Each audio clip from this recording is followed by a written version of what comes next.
Hello aspirants, welcome to my YouTube channel. आज की video में हम पढ़ेंगे द कोस्टल प्लेन्स के बारे में। कोस्टल प्लेन्स क्या होते हैं? तटीय क्षेत्र। तटीय क्षेत्र मतलब जो पानी के साथ हमारे लगे होते हैं। जैसे यहाँ पे देखिए मैंने साउदर्न इंडिया बनाया है, एक रफ सा मैप बनाया है, एग्जैक्ट तो नहीं है।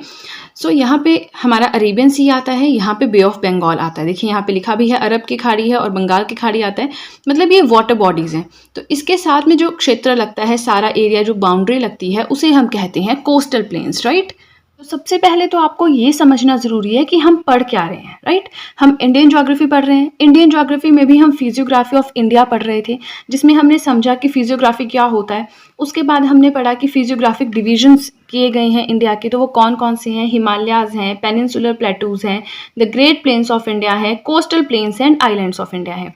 तो जो फर्स्ट 3 हैं ये हम पढ़ चुके हैं। आज हम 4th वन बहुत अच्छे से पढ़ेंगे, बहुत डिटेल में पढ़ेंगे, द कोस्टल प्लेन्स, और नेक्स्ट हम पढ़ेंगे द आइलैंड्स ऑफ इंडिया। तो आई होप आपको क्लियर हो गया है कि हम पढ़ क्या रहे हैं। इंडियन ज्योग्राफी में फिजियोग्राफी पढ़ रहे हैं, फिजियोग्राफी में 4th point the coastal planes के बारे में डिटेल्ड एक्सप्लेनेशन आज पढ़ेंगे, राइट।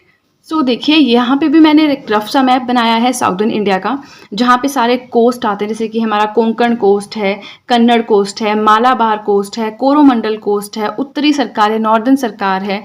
अब किसे कोस्ट लाइन ऑफ एमर्जेंस कहते हैं, किसे कोस्ट लाइन ऑफ सबमर्जेंस कहते हैं, ये सब कुछ हम पढ़ेंगे। बट इसके लिए आपको शुरू से डिटेल्ड वीडियो देखनी पड़ेगी और उसके बाद आपको ये सारा का सारा कंसेप्ट समझ में आएगा। तो पहले हम थ्योरेटिकल पार्ट स्टार्ट करते हैं और उसके बाद फिर हम थ्रू डायग्राम इसे समझेंगे, right. Now we are back to the coastal plains वाला पार्ट। मतलब अब कोस्टल प्लेन्स के बारे में हम अच्छे से पढ़ेंगे। तो सबसे पहले तो इंडियन कोस्ट लाइन कितनी लंबी है? 7516.6 किलोमीटर है, इंक्लूडिंग आइलैंड्स। इसका मतलब क्या है? हम पढ़ रहे हैं कोस्ट लाइन, मतलब जो तटीय सीमाएं हैं, ये सारी बाउंड्री प्लस यहाँ पे हमारे पास अंडमान एंड निकोबार है, यहाँ पे लक्षद्वीप है, उन सब की बाउंड्री मिला के हमारे पास जो किलोमीटर्स बनते हैं वो होते हैं 7516.6 kilometres. Now 6100 kilometre without islands. अगर हम आइलैंड्स की बाउंड्रीज को काउंट ना करें और सिर्फ जो हमारी मेन लैंड है, इस जो मेन ज़मीन है ना, इसको बोलते हैं मेन लैंड। आइलैंड्स के साथ फिर हमारी पूरी कंट्री बन जाती है। तो अगर हम सिर्फ मेन लैंड वाला जो ये कोस्टल एरिया है, ये वाली सीमाएं हैं, सिर्फ इसको लें, लक्षद्वीप और अंडमान की जो बाउंड्रीज है उनको ना लें, तो हमारा बचता है 6100 किलोमीटर या 6100 किलोमीटर भी हम कह देते हैं, ठीक है। Indian coast line touches 13 states plus UTs. 13 states और यूटीज को ये टच करता है, ठीक है। दिस इज़ नॉट इम्पॉर्टेंट, ये तो जस्ट बेसिक मैंने आपको बता दिया।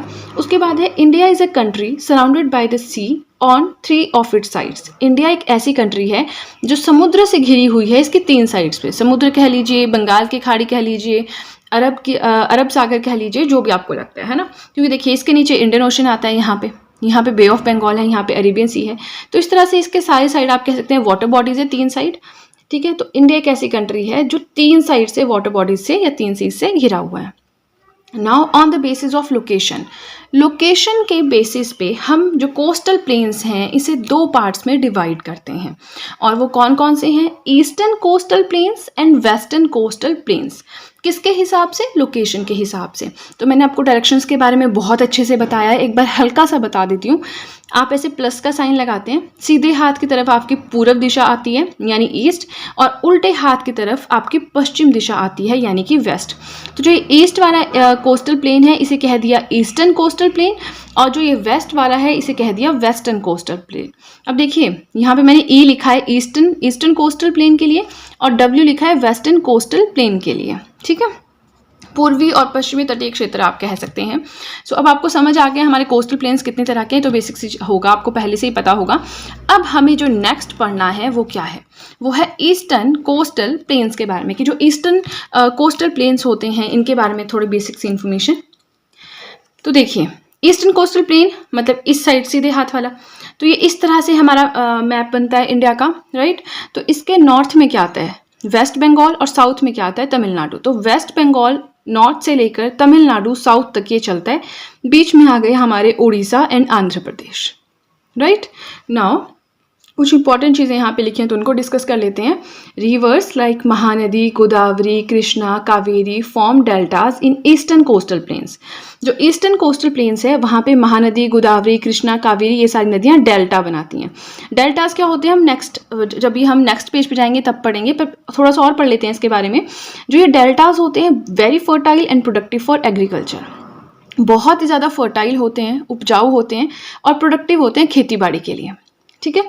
The delta of river Krishna is called granary of southern India. तो ये क्वेश्चन भी बनता है कि ग्रेनरी ऑफ साउदर्न इंडिया किसे कहते हैं किसी छोटे एग्जाम में, तो रिवर कृष्णा, कृष्णा नदी का जो डेल्टा है उसको। सो हमने यहाँ पे बात की डेल्टा आपके लिए न्यू वर्ड होगा, तो चलिए पहले डेल्टा के बारे में पढ़ लेते हैं। चलिए चलते हैं नेक्स्ट पेज की तरफ। अब हमें पढ़ना है डेल्टास के बारे में, बट आगे पढ़ाने से पहले आपसे रिक्वेस्ट है कि पेपर पेन अपना साथ में रखिए, नोट्स बनाते रहिए, क्योंकि एक बार आपके नोट्स तैयार हो गए उसके बाद कोई भी एग्जाम हो आपको टेंशन नहीं है कहाँ से पढ़ना है, इस यूट्यूब चैनल से पढ़ना है, उस यूट्यूब चैनल से पढ़ना है, उस वेबसाइट से पढ़ना है, ये टेंशन आपकी खत्म हो जाएगी, बस अपने नोट्स उठाए और पढ़ लिया। सो डेल्टास के बारे में हम पढ़ रहे थे, फटाफट इसके भी नोट्स बनाइए। Wetlands that form as rivers empty their water and sediment into another body of water such as ocean, lake etcetera. Fine, आपको समझ नहीं आया, मैं आपको अच्छे से समझाती हूँ। कोई भी एक नदी है या वाटर बॉडी है, लेक है, नदी है, जो भी है, जब वो किसी बड़े ओशन में मिलती है तो वो कैसे मिलती है, वो छोटी छोटी वाटर बॉडीज में डिवाइड हो जाती है, ठीक है, और फिर वो जो पानी है वो आगे जाके उस बड़े समुद्र में मिल जाता है, ठीक है। तो ये जो छोटे छोटे छोटे इसके आसपास का जो एरिया है उसे हम कहते हैं, ये सारा जो बन गया ये बन गया डेल्टा। और जो इसके आसपास का एरिया है वो बहुत ज़्यादा प्रोडक्टिव होता है, क्यों? क्योंकि उनको बिल्कुल पानी मिलता है सिंचाई के लिए, है ना। तो इसलिए इसको बोलते हैं कि जो डेल्टा वाला एरिया बहुत ज़्यादा प्रोडक्टिव होता है, बहुत ज़्यादा फर्टाइल होता है। नाउ नेक्स्ट आता है, it lies between eastern Ghats and Bay of Bengal. जो हमारे ईस्टर्न घाट होते हैं, हम किसकी बात कर रहे हैं, हम ईस्टर्न कोस्टल प्लेन्स की बात कर रहे हैं। तो जो ईस्टर्न कोस्टल प्लेन्स होते हैं ये ईस्टर्न घाट और बंगाल की खाड़ी के बीच में है, ठीक है। Extends from Ganga delta two Kanyakumari. जो गंगा डेल्टा है, गंगा नदी कहाँ बहती है, उत्तराखंड, यूपी, बिहार, वेस्ट बंगाल, यहाँ पे बहती है। तो यहाँ पे गंगा नदी भी डेल्टा बनाती है, ठीक है, जैसे हमने यहाँ पे पढ़ा डेल्टा। सो गंगा नदी के डेल्टा के नीचे की तरफ और कन्याकुमारी से ऊपर की तरफ सारा का सारा क्या आता है, ईस्टर्न कोस्टल प्लेन आता है, राइट। Important geographical features. अब इसके इंपॉर्टेंट जियोग्राफिकल फीचर्स कौन कौन से हैं, चिल्का लेक हो गई, पुलिकट लेक हो गई। तो इस तरह से आ जाता है कि चिल्का लेक, पुलिकट लेक ये ईस्टर्न कोस्टल प्लेन्स के में लाई करते हैं या वेस्टर्न में। तो बहुत ही सिंपल हो गया ये, तो फिर ये ईस्टर्न कोस्टल प्लेन्स में लाई करते हैं। जब हम लेक्स पढ़ेंगे तो हम ये भी पढ़ेंगे कि कौन सी लेक कौन से स्टेट में आती है, फिर उससे आपको काफ़ी ज़्यादा अंडरस्टैंडिंग हो जाएगी। अब हम बहुत ही ज़्यादा इंपॉर्टेंट पार्ट पढ़ने जा रहे हैं, जो कि है regional names of eastern coast या ईस्टर्न कोस्टल प्लेन्स को हम किसी और नाम से भी बुलाते हैं। तो कौन है वो नाम, देखिए उड़ीसा में इसे कहते हैं Utkal coast. Eastern coastal plain की ही बात हो रही है, कंफ्यूज नहीं होना है, ईस्टर्न कोस्टल प्लेन की ही बात कर रहे हैं, बट अलग अलग स्टेट्स में अलग अलग नाम से बुलाते हैं। अब ऐसा नहीं कि हिमाचल में या उत्तराखंड में क्या बोलते हैं, वहाँ तो है ही नहीं, जहाँ पे कोस्टल प्लेन्स हैं वहाँ पे उसको क्या बोलते हैं। जैसे उड़ीसा में इसे कहते हैं Utkal coast, from the southern limit of Utkal coast. अब जैसे उत्काल कोस्ट खत्म हो गया, फिर इसको नाम जाना जाता है आंध्रा कोस्ट के नाम से। तमिलनाडु में से बोल देंगे तमिलनाडु कोस्ट। अब जो तमिलनाडु कोस्ट है प्लस आंध्र प्रदेश को जो कोस्ट है उसके कुछ पार्ट्स हैं वो मिलकर बनाते हैं कोरोमंडल कोस्ट या पयान घाट कोस्ट। आप देखिए हमने पढ़ा उत्काल, बाकी दो नाम से हैं, और कोरोमंडल कोस्ट और पयान घाट, ठीक है। तो कंफ्यूज नहीं होना, बहुत सिंपल है। लास्ट में मैं आपको जो मैप है उसके थ्रू समझाऊंगी, आपकी पूरे डाउट्स क्लियर हो जाएंगे, बट पहले थ्योरेटिकल नॉलेज होना जरूरी, तभी हम प्रैक्टिकली समझ सकते हैं ना, डायरेक्टली प्रैक्टिकल करने तो नहीं जा सकते। सो हम सब डिविजन्स करेंगे। अब इन जो ईस्टर्न कोस्टल प्लेन्स हैं इनको हम डिवाइड करेंगे, तो मेनली हम इनको दो जो इसके डिवीजन रहते हैं, दो चीज़ों में डिवाइड कर सकते हैं। एक है नॉर्दर्न सरकार या उत्तरी सरकार बोल लीजिए, कई जगह उत्तरी सरकार लिखा होता है। एक साइड है कोरोमंडल कोस्ट या पयान घाट, ठीक है। देखिए यहाँ पे मैंने हल्का सा डायग्राम बनाया है, फिर बाकी हम आगे करेंगे इसको, बट यहाँ पे देख लीजिए नॉर्दर्न सरकार कहाँ से कहाँ तक लाई करता है। क्वेश्चन ये आता है आपका, northern part between Mahanadi and Krishna. Mahanadi और कृष्णा के बीच में जो पार्ट आ गया उसे बोलते हैं नॉर्दर्न सरकार या उत्तरी सरकार। Additionally coastal tract of Odisha, इसको बोलते हैं उत्काल प्लेन्स। ये तो हमने पढ़ लिया कि उड़ीसा में जो कोस्टल एरिया आता है उसको हम उत्काल प्लेन्स बोलते हैं, तो आपने बिल्कुल अच्छे से रखना ही है याद में। देखिए जैसे यहाँ पे लिखा था उड़ीसा के कोस्ट को उत्काल कोस्ट बोलते हैं। उसके अलावा जो महानदी और कृष्णा के बीच में एरिया कोस्टल प्लेन आएगा उसको बोल दिया उत्तरी सरकार। जो कृष्णा और कावेरी के बीच में आएगा उसको बोल दिया कोरोमंडल कोस्ट। अब चलिए थोड़ी थ्योरी देख लेते हैं। कोरोमंडल कोस्ट को ही पयान घाट बोलते हैं, राइट। अब ये क्या होता है, the southern part between Krishna and Kaveri, Krishna और कावेरी के बीच का जो पार्ट है वो कोरोमंडल कोस्ट हो गया। महानदी और कृष्णा के बीच का पार्ट है वो नॉर्दर्न सरकार हो गया। और जो कृष्णा नदी डेल्टा बनाती है उसको क्या बोलते हैं, granary of the southern India, जो हमने अभी पीछे वाले पेज पे पढ़ा। तो जो ग्रेनरी है साउदर्न इंडिया की हरियाली है उसको रख दिया बीच में, ऊपर महानदी नीचे कावेरी, बस बन गया आपका उत्तरी सरकार या नॉर्दर्न सरकार या फिर कोरोमंडल कोस्ट और बयान घाट। It's as simple as that. अब चलिए चलते हैं नेक्स्ट पेज की तरफ। अब आता है कोस्ट लाइन ऑफ एमर्जेंस, मतलब जो ईस्टर्न कोस्टल प्लेन्स हैं इन्हें कोस्ट लाइन ऑफ एमर्जेंस भी कहते हैं। क्यों कहते हैं? Formed either due to an upliftment of the land और due to the lowering of the sea level. मतलब या एमर्जेंस क्या होता है? किसी नई चीज़ का एमर्ज होना। तो अब होगा क्या? देखिए यहाँ पे लैंड है, यहाँ पे वाटर है। अब कुछ एमर्जेंस कैसे होगी? या लैंड का लेवल बढ़ जाएगा या फिर वाटर का लेवल कम हो जाएगा। तो इससे क्या होता है? एमर्ज हो जाता है बीच में एक पार्ट, इसलिए से कहते हैं coast line of emergence. Because of its emergent nature, मतलब या तो ज़मीन ऊपर होती रहेगी या सी लेवल नीचे होता रहेगा। It has less number of ports, जो बंदरगाह होते हैं, हार्बर्स होते हैं, वो भी यहाँ पे काफ़ी ज़्यादा कम है। ठीक है, सो ये हमने पढ़ लिया ईस्टर्न कोस्टल प्लेन्स के बारे में। आई होप आपका कंसेप्ट क्लियर होगा, कोई आपको डाउट नहीं होगा। फिर भी कोई डाउट है मुझे कमेंट सेक्शन में पूछ सकते हैं, मैं ज़रूर रिप्लाई करूंगी। सो हमारा ईस्टर्न कोस्टल प्लेन हो गया है कंप्लीट। अब हम पढ़ेंगे वेस्टर्न कोस्टल प्लेन्स के बारे में। वेस्टर्न मतलब डायरेक्शंस का हमने पढ़ा था, प्लस बनाते हैं, जो उल्टे हाथ की तरफ आता है उसे हम कहते हैं पश्चिमी दिशा या वेस्टर्न डायरेक्शन। सो इस साइड को जो भी हमारे कोस्टल प्लेन्स आते हैं वो कहलाते हैं वेस्टर्न कोस्टल प्लेन्स। देखिए नोटबुक एंड पेन अपने साथ में रखिए, अपने नोट्स मेंटेन करते रहिए, काफ़ी अच्छे नोट्स आपके बन जाएंगे। 3-4 जगह से मैंने ये डेटा कलेक्ट करके नोट्स बनाए हैं। सो वेस्टर्न कोस्टल प्लेन्स कहाँ से कहाँ तक जो हैं वो एक्सटेंड करते हैं या स्ट्रेच करते हैं। Stretches from Gulf of Khambhat Gujarat in the north to Cape Comorin Kerala in the south. Gujarat से चलेंगे और केरला तक। गुजरात में कहाँ से? गल्फ ऑफ खम्बाट गुजरात से चलेंगे केप कोमोरिन केरला तक। Passing through Karnataka, Goa, Maharashtra. ठीक है, कर्नाटका, गोवा, महाराष्ट्र, इन स्टेट से भी पास होता है western coastal plain, right. Stretches for 1500 kilometre from north to south. अब नॉर्थ से साउथ तक जो डायरेक्शन हम पढ़ रहे हैं कि नॉर्थ से साउथ तक है, इसके बीच में इसकी लेंथ कितनी है, लंबाई कितनी है? तो वो है 1500 किलोमीटर के आसपास। विड्थ की बात करें तो विड्थ रहती है 10 से 25 किलोमीटर, मतलब कहीं कहीं इसकी चौड़ाई 10 किलोमीटर होगी, कहीं 20 होगी, कहीं 9, 10, अप्रॉक्सीमेटली इतनी रहती है। एग्जैक्ट नहीं आपको हम कभी भी पढ़ सकते हैं, ये अप्रॉक्सीमेटली होता है। ठीक है, now the continental shelf is at its widest off the Bombay coast. Continental shelf क्या होता है? देखिए हम ओशनिक फ्लोर्स पढ़ते हैं, वहाँ पे कॉन्टिनेंटल शेल्फ और बहुत सारी चीज़ें पढ़ते हैं, बट हम उस चीज़ में यहाँ नहीं जाएंगे, अदरवाइज वीडियो लंबी हो जाएगी। देखिए कॉन्टिनेंटल शेल्फ ओशनिक फ्लोर का एक पार्ट होता है, मतलब जो ओशन होता है ना, ओशन की जो सतह होती है उससे नीचे की तरफ चलती है काफ़ी ज़्यादा चीज़ें, तो हम उसकी स्टडी करते हैं। बट यहाँ पे आप इतना ध्यान रखिए कि जो कॉन्टिनेंटल शेल्फ है वो सबसे ज़्यादा चौड़ा मिलेगा आपको बॉम्बे कोस्ट में, मतलब बॉम्बे का जो तट है उसके आसपास के एरियाज में। ठीक है, it forms एस्टोरीज।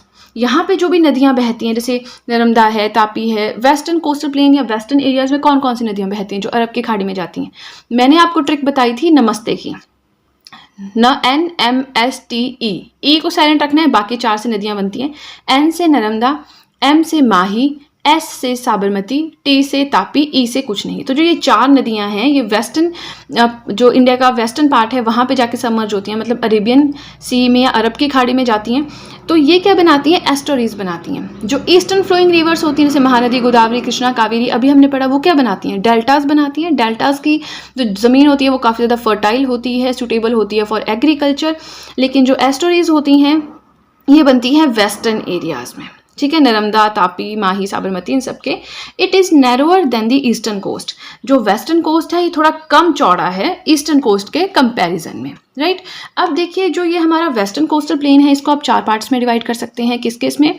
Kutch and Kathiawar coast, नाम से लग रहा है गुजरात में होगा। कोंकण कोस्ट, नाम से लग रहा है गोवा में होगा। कन्नड़ कोस्ट आपको क्या लगता है कहाँ पे होगा? And Malabar coast. ठीक है, तो ये कहाँ पे कौन सा कोस्ट लाई करता है, कहाँ से कहाँ तक इनकी बाउंड्री है, वो हम नेक्स्ट पेज में पढ़ेंगे। तो चलिए चलते हैं नेक्स्ट पेज की तरफ। तो अब हम पढ़ेंगे एस्टोरीज के बारे में। जैसे हमने डेल्टास के बारे में पढ़ा था अच्छे से, वैसे हम एस्टोरीज के बारे में पढ़ेंगे। An estuary is an area where a fresh water river meets the ocean. Brackish water, salty but not as much as ocean water. थोड़ा शॉर्ट में मैंने लिखा है। एस्टोरी क्या होती है? कोई फ्रेश वाटर रिवर है, ओनली जो फ्रेश वाटर रिवर है वो ओशन में जाके मिलती है। अब फ्रेश वाटर सॉल्टी वाटर में जाके मिलेगी। ओशन का पानी कैसा होता है? खारा होता है, ऐसा लाइन होता है। जब ये दोनों मिलेंगे तो वहाँ पे थोड़े से एरिया में ब्रैकिश वाटर एरिया या ब्रैकिश वाटर बॉडी क्रिएट हो जाएगी, जो कि क्या होती है? सॉल्टी होती है, बट जो ओशन वाटर की तरह खारी नहीं होती। ओशन वाटर तो बहुत खारा होता है, उतनी खारी नहीं होती क्योंकि उसमें फ्रेश वाटर भी होगा, ओशन का पानी भी होगा, तो वो थोड़ा नॉर्मल सा सलाइन होता है।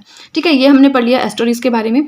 इसी के साथ एक चीज़ और बताना चाहूँगी, मुझे अभी ध्यान आया है, आप लोग पूछते रहते हैं तो अभी मैं बीच में ही बता देती हूँ। बेशक polity hand written notes, international organisations के नोट्स, नेशनल मूवमेंट्स के नोट्स, ये सब मैं ऑलरेडी कवर कर चुकी हूँ। लिंक डिस्क्रिप्शन बॉक्स में दे दिया है, चाहें तो आप सीधे डिस्क्रिप्शन बॉक्स में जाइए, लिंक पे क्लिक कीजिए और सारी वीडियोस आप देख सकते हैं। हैंड रिटन नोट्स ही हैं, काफ़ी ज़्यादा नॉलेज आपको मिल जाएगी। इंटरनेशनल ऑर्गेनाइजेशंस की बात करें तो world trade organisation, world health organisation, international labour organisations, इस तरह से काफ़ी कुछ मैंने वहाँ पे कवर कर लिया है, तो आपको काफ़ी ज़्यादा हेल्प मिल जाएगी उस सबकी। फाइन, ज़्यादा टाइम ना वेस्ट करते हुए अब हम पढ़ेंगे, देखिए कोस्ट के बारे में। हम वेस्टर्न कोस्ट की बात कर रहे थे, ज़्यादा थ्योरी है नहीं, कहाँ से कहाँ तक एक्सटेंड करता है, किसी चीज़ के लिए फेमस है, कौन से स्टेट में है, बस इतना इतना लिखा है, इससे ज़्यादा पेपर में कुछ नहीं आएगा। तो बस आपको इसको रट लेना है और इसके नोट्स तो आप बना ही लीजिए। कौन सा कोस्ट कहाँ पे पड़ता है उसके नोट्स बनाना तो बहुत ज़रूरी है, यहाँ से आगे वाला पार्ट बहुत ज़्यादा इंपॉर्टेंट है। सो 4 हमने इसके डिविजन्स किए थे। फर्स्ट है Kutch and Kathiawar coast, right, नाम से पता लग रहा है गुजरात में है। अब हम पढ़ते हैं कि गुजरात में कहाँ से कहाँ तक चलता है, नॉर्थ टू साउथ क्या रहता है। तो ग्रेट रेन आता है नॉर्थ में, लिटिल रेन आता है साउथ में, तो इस तरह से आप याद रख सकते हैं, बट ये वाला ज़्यादा इंपॉर्टेंट नहीं है, इसके बाद वाले ज़्यादा इंपॉर्टेंट है। सेकंड है कोंकण कोस्ट। कोंकण कोस्ट नाम से लग रहा है गोवा में होगा। दमन इन the north and Goa in the south, यानी ये दमन से चलेगा गोवा तक, ये क्वेश्चन आता है कोंकण कोस्ट। ये तीनों क्वेश्चंस बहुत आते हैं। ठीक है, important crops of this region, इस रीजन में कौन कौन सी इंपॉर्टेंट क्रॉप्स होती हैं, राइस होता है, कैश्यू होता है। ठीक है, फिर आता है कन्नड़ कोस्ट। जो कन्नड़ कोस्ट है ये नॉर्थ टू साउथ कैसे चलता है, मरमगांव होता है इसके नॉर्थ में और मैंगलोर होता है साउथ में, मतलब दमन से लेकर गोवा मरमगांव तक कोंकण कोस्ट है, मरमगांव से मैंगलोर तक कन्नड़ कोस्ट है। ठीक है, rich in the iron deposits, iron deposits आपको यहाँ पे काफ़ी ज़्यादा मिल जाएंगे, राइट। फिर आता है मालाबार कोस्ट। मालाबार कोस्ट कहाँ है, देखिए ये हमारा केरला में आता है, ये चलता है, मैंगलोर है इसके नॉर्थ में, कन्याकुमारी है साउथ में, मतलब मैंगलोर, मरमगांव से मैंगलोर तक कौन सा कोस्ट था, कन्नड़ कोस्ट था। अब मैंगलोर से कन्याकुमारी तक कौन सा कोस्ट है, मालाबार कोस्ट है। बस एक तरह से ऊपर से लेकर नीचे तक के सारे कोस्ट चलते हैं, बाउंड्री से ही क्वेश्चन आता है। ठीक है, तो कन्याकुमारी पर आकर हमारा मालाबार कोस्ट हो गया कंप्लीट, और इस तरह से हमने वेस्टर्न कोस्टल प्लेन में कौन कौन से कोस्ट आते थे वो पढ़ लिए। बट अभी बात खत्म नहीं हुई है, अभी और भी ज़्यादा चीज़ें हैं, रीजनल नेम्स भी हैं इसके। कोंकण कोस्ट को महाराष्ट्र में महाराष्ट्र कोस्ट बोल दिया, गोवा में गोवा कोस्ट बोल दिया, बट एक्चुअल में इसका नाम क्या है, कोंकण कोस्ट। मालाबार कोस्ट को केरला में केरला कोस्ट बोल दिया, कर्नाटका में कर्नाटका कोस्ट बोल दिया, किसी पर्टिकुलर एरिया में मालाबार कोस्ट बोल दिया, बट इसका एक्चुअल नाम क्या है, मालाबार कोस्ट। ये दो सबसे ज़्यादा इंपॉर्टेंट है। ठीक है, तो देखिए हमने वेस्टर्न कोस्टल प्लेन्स में भी काफ़ी कुछ पढ़ लिया। अब चलते हैं नेक्स्ट पेज की तरफ। सो नेक्स्ट हम पढ़ेंगे कि कौन से वाले पार्ट को कोस्ट लाइन ऑफ एमर्जेंस कहते हैं और कौन से वाले पार्ट को कोस्ट लाइन ऑफ सबमर्जेंस कहते हैं। तो देखिए जो कोरोमंडल कोस्ट है तमिलनाडु में है, इसे कोस्ट लाइन ऑफ एमर्जेंस कहते हैं। जो मालाबार कोस्ट है केरला में, इसे कोस्ट लाइन ऑफ एमर्जेंस कहते हैं। लेकिन जो कोंकण कोस्ट है जो कि महाराष्ट्र और गोवा के पार्ट्स में पड़ता है, इसे कोस्ट लाइन ऑफ सबमर्जेंस कहते हैं। ठीक है, सो कैसे ध्यान में रखना है, सिर्फ कोंकण वाला जो पार्ट है वही है कोस्ट लाइन ऑफ सबमर्जेंस, बाकी सारे एमर्जेंस वाले हैं। अब देखिए आप मैप, इसके बारे में मैंने आपको स्टार्टिंग में एक बार दिखाया था और बताया था कि हम इसके बारे में पढ़ेंगे। तो देखिए ये हमारा पूरा इंडिया का मैप है, साउदर्न इंडिया का। ठीक है, एक रफ सा मैप है। ईस्टर्न कोस्ट की बात करें तो महानदी से कृष्णा के बीच में क्या आता है, उत्तरी सरकार कोस्ट या नॉर्दर्न सरकार। कृष्णा से कावेरी के बीच में क्या आता है, ये एरो है ये। ठीक है, कावेरी मैंने गलती से यहाँ लिख दिया था, ये एरो लगाया है। सो कृष्णा और कावेरी के बीच में आता है कोरोमंडल कोस्ट, या जिसे हम पयान घाट भी कहते हैं। Coromandel coast coast line of emergence के नाम से भी फेमस है। ठीक है, और जो ये ईस्ट अपेक्स पॉइंट है साउथ में, ये है कन्याकुमारी। अगर हम यहाँ पे चलें, ये सारा हमारा वेस्टर्न कोस्ट है। तो वेस्टर्न कोस्ट में कच्छ एंड काठियावाड़ कोस्ट, ये आ गया इधर गुजरात वाले एरिया में। ठीक है, फिर दमन से गोवा तक या मरमगांव तक कोंकण कोस्ट चला, मरमगांव से मैंगलोर तक कन्नड़ कोस्ट चला, मैंगलोर से लेकर कन्याकुमारी तक आपका मालाबार कोस्ट चला। ठीक है, सो कोंकण कोस्ट को बोलते हैं कोस्ट लाइन ऑफ सबमर्जेंस और मालाबार कोस्ट को बोलते हैं coast line of emergence. Coast line of emergence and coast line of submergence क्या होता है ये भी पता होना चाहिए। So coast line of emergence के बारे में तो मैंने आपको बता दिया कि कोई चीज़ एमर्ज हो रही है, या तो ज़मीन ऊपर की तरफ जा रही है या फिर जो पानी है वो नीचे की तरफ जा रहा है, तो एक जो लेवल है ना वो मेंटेन रह रहा है। ठीक है, और कोस्ट लाइन ऑफ सबमर्जेंस क्या होता है कि ज़मीन नीचे की तरफ जा रही है, पानी ऊपर की तरफ आ रहा है, जिससे लैंड जो है वो सबमर्ज हो जा रही है पानी के नीचे। तो ये सबमर्जेंस वाला पार्ट कोंकण कोस्ट में है, बाकी जो 2 बच गए वो एमर्जेंस पार्ट है। ठीक है, तो देखिए आपसे रिक्वेस्ट है नोट्स साथ साथ में बनाते रहिए। अगर आपने ये वाला एक जो डायग्राम है ये बना लिया तो आपकी सारी मुसीबत हल हो जाएगी कोस्टल प्लेन की। मैं आपको बताती हूँ कोस्टल प्लेन से क्वेश्चन यही आता है कि महानदी से कृष्णा के बीच का जो कोस्ट है वो किस नाम से फेमस है? कोंकण कोस्ट, कन्नड़ कोस्ट या उत्तरी सरकार? पता ही नहीं चलता है, महानदी कृष्णा का ही नहीं पता कहाँ पे बहती है, तो कैसे पता होगा कौन सा कोस्ट है? ठीक है, तो ट्रिक मैंने आपको बताई है नमस्ते वाली। फाइन, ये हो गया हमारा जो हम मैप के थ्रू पढ़ रहे थे। नेक्स्ट हम पढ़ेंगे significance of the coastal planes. जो ये कोस्टल प्लेन्स हैं इनके फायदे क्या हैं? देखिए काफ़ी शॉर्ट में मैंने काफ़ी अच्छी चीज़ें यहाँ पे लिख दी हैं। फर्स्ट है एग्रीकल्चरली वेरी प्रोडक्टिव। एग्रीकल्चर या खेती बाड़ी के टर्म्स में बात करें तो बहुत ज़्यादा प्रोडक्टिव होते हैं, फर्टाइल लैंड्स है, ठीक है, सुटेबल है फॉर एग्रीकल्चर, राइट। जो वेस्टर्न कोस्टल प्लेन है यानी जो ये वाला प्लेन है, ठीक है, यहाँ पे ट्रॉपिकल क्रॉप्स होते हैं, जो ट्रॉपिक्स के आसपास होते हैं वो सारी क्रॉप्स होंगी यहाँ पे। लेकिन जो ईस्टर्न कोस्टल प्लेन है ये राइस के लिए फेमस है। कहाँ पे है ईस्टर्न कोस्टल प्लेन? यहाँ पे चावलों के लिए फेमस है, ये राइस के लिए। जब ग्रीन रेवोल्यूशन हुआ था तो यहाँ पे काफ़ी ज़्यादा प्रोडक्शन हुई थी राइस की। उसके बाद टूरिस्ट सेंटर्स हैं। ऑब्वियसली जो पहाड़ के लोग होते हैं, पहाड़ी होते हैं, वो साउथ में ओशंस के पास जाना पसंद करते हैं। जो साउथ में रहते हैं, जिन्होंने समुद्र देखा है, पानी देखा है, बीचेस देखे हैं, वो पहाड़ों में आना पसंद करते हैं, होता है ना ऐसा। तो ये टूरिस्ट सेंटर्स हैं, ठीक है। सॉल्ट मेकिंग यहाँ पे होती है, नमक बनता है, क्योंकि जो ओशन का पानी होता है, ओशन वाटर होता है, वो सलाइन होता है, खारा होता है, तो उसमें से नमक बनाया जा सकता है। गांधी जी ने इसके लिए मूवमेंट भी किया था काफ़ी, हम पढ़ते हैं। फिशिंग यहाँ पे होती है, फिशिंग सेंटर्स हैं, जहाँ पानी होगा वहाँ फिशेस भी होंगी, ठीक है।